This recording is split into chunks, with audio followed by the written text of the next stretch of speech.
Good day to everyone. Today topic is what is the minimum UV light intensity required to perform type 1 pattern testing on the surface of the examination. So we have four answers. Option A 1000 microwatt per centimeter square. Option B 21.5 lux. Option C 1076 lux. Option D 1000 lux. So minimum requirement as per code 1000 microwatt per centimeter square. So answer is option A 1000 microwatt per centimeter square. Thank you. Good day to everyone. Today topic is what is the capillary reaction.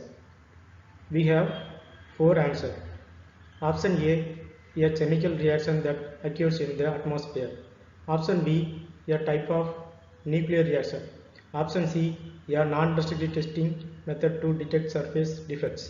Option D a biological process that occurs in the human body. So answer is option C non-destructive testing method to detect surface defects. So topic la power.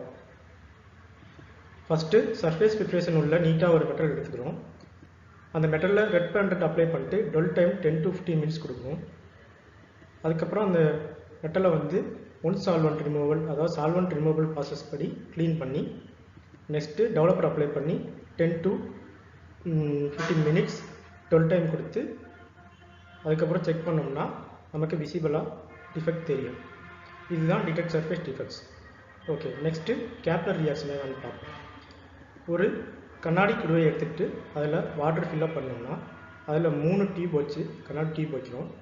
அதில் ஒரு tube பார்த்தீங்கன்னா water rice ஆகும், இன்னொரு tube பார்த்தீங்கன்னா water fall ஆகும். So இதை வந்து கொபசிவ் and adjacent forces சொல்லுவாங்க. அண்ட் ஆல்சோ கால்டு இது கேப்லர் ரியாக்ஷன் சொல்லுவாங்க. Thank you. Good day to everyone. Today topic is what is flux density. We have four answers. Option A the amount of magnetic flux lines passing through a given area.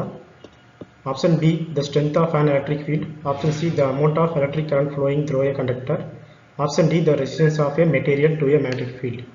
So correct answer is option A the amount of magnetic flux lines passing through a given area. Flux density அப்படின்னா ஒரு square centimetre கியூப்ல எவ்வளவு magnetic flux lines உள்ள enter ஆகுதோ அதான் flux density சொல்கிறோம். Okay, thank you. Good day to every one.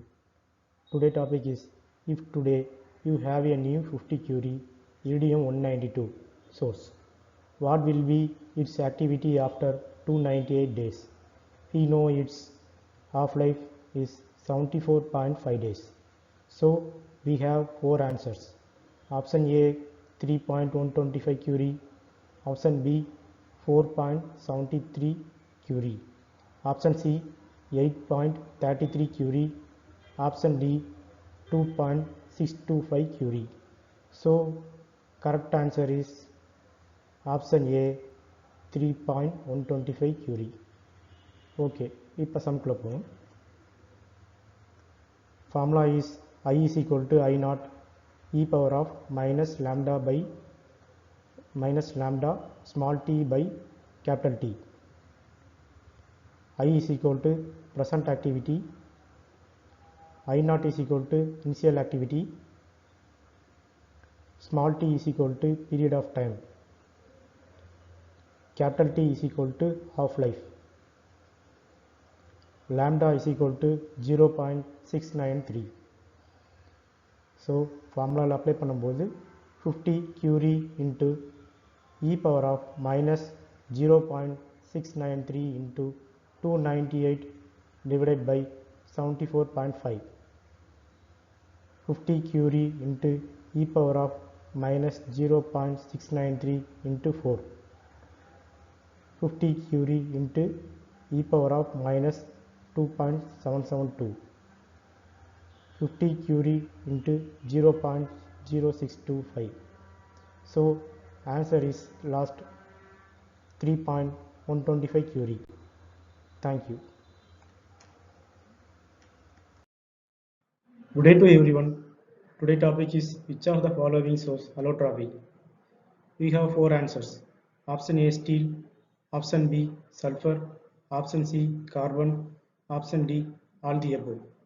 So correct answer is option D, all the above. Okay, question explanation பார்ப்போம். Allotropy or allotropism is the property of some chemical elements to exist in two or more different forms in the same physical state, known as allotropes of these elements. Example, different allotropes of steel, BCC and FCC structure.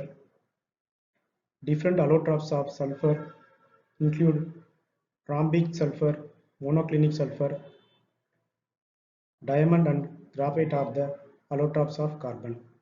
So answer all the above. Thank you. Good morning to everyone.